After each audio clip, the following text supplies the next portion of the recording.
So hey guys, welcome to my YouTube channel. YouTube study में आपका स्वागत है।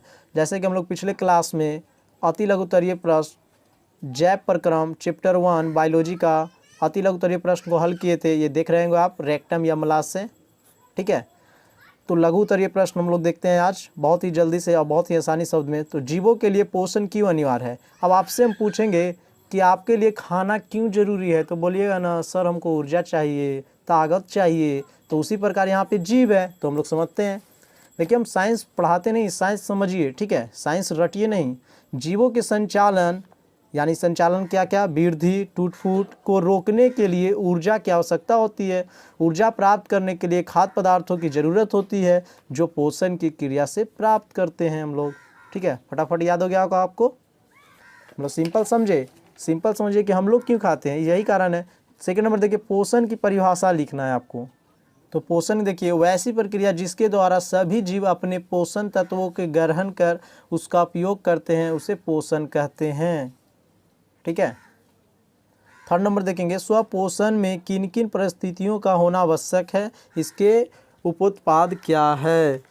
तो देखिए स्वपोषण के लिए प्रकाश संश्लेषण आवश्यक है। हरे पौधे सूर्य के प्रकाश की उपस्थिति में क्लोरोफिल नामक वर्णक से CO2 का मतलब कार्बन डाइऑक्साइड, CO2 का मतलब कार्बन डाइऑक्साइड और जल मतलब H2O के द्वारा कार्बोहाइड्रेट का निर्माण करते हैं।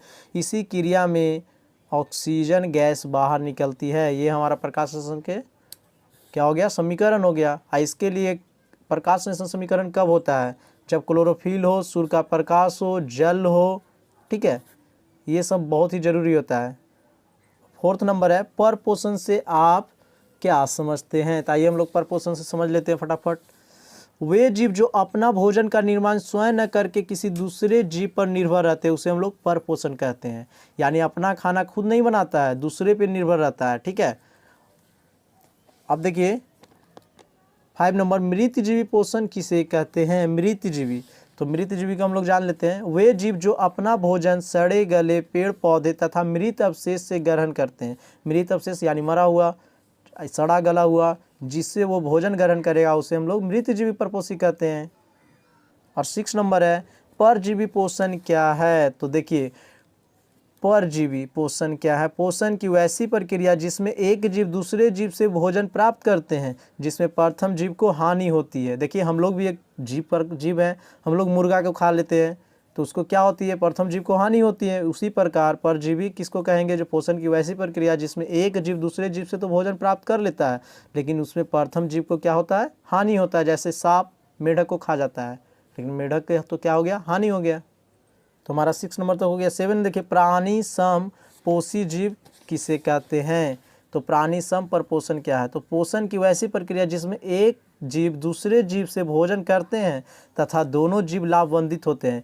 यानी एक जीव दूसरे जीव से तो भोजन प्राप्त करवे करते हैं, लेकिन दोनों जीव को फायदा हो जाता है। अब हमारा 8 नंबर है, प्रकाश संश्लेषण से आप क्या समझते हैं। तो बहुत ही सिंपल है। प्रकाश संश्लेषण देखिए वैसी प्रक्रिया जिसके द्वारा जीव अपने भोजन का निर्माण की क्रिया को पूर्ण करते हैं, उसे प्रकाश संश्लेषण कहते हैं। वैसी प्रक्रिया जिसके द्वारा जीव अपने भोजन का निर्माण की क्रिया को पूर्ण करते हैं, उसे हम लोग प्रकाश संश्लेषण अपक्रिया कहते हैं। अभी तक आप हमारे चैनल को सब्सक्राइब नहीं किए हैं तो ये बहुत ही दुर्लभ की बात है।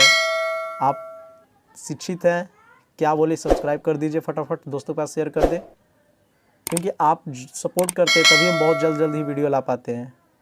9 नंबर देखिए, पतियों की प्रकाश संश्लेषी अंग क्यों कहा गया है। पतिये को ही प्रकाश संश्लेषी क्यों कहा गया है। तो देखिए प्रकाश संश्लेषण की क्रिया शुरू से अंत तक क्लोरोप्लास्ट में ही होता है। और क्लोरोप्लास्ट में क्लोरोफिल वर्णक पाए जाते हैं। ये पौधे के कहाँ पाया जाता है, पत्तियों में। आपको आएगा कि क्लोरोप्लास्ट के क्लोरोफिल वर्णक कहाँ पाया जाता है, तो पत्तियों में, ठीक है, पत्तियों में पाया जाता है। इसीलिए पत्तियों का प्रकाश संश्लेषी अंग कहते हैं, समझ गए।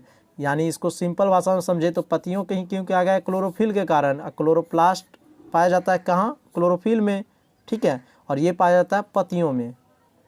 और 10वां नंबर देखेंगे, भोजन के पाचन से आप क्या समझते हैं। तो भोजन के पाचन से चलिए फटाफट देखिए, जानते हैं हम लोग, वह प्रक्रिया जिसमें एंजाइम की सहायता से जटिल भोज पदार्थ को सरल अणुओं में अपघटित किया जाता है, जिससे ये अवशोषित होकर हमारी कोशिकाओं में प्रवेश कर सके, पाचन कहलाती है। 11 नंबर, मनुष्य के मुख गुहा में कितनी जोड़ी लार ग्रंथियाँ पाई जाती है? तो आपको बताना है।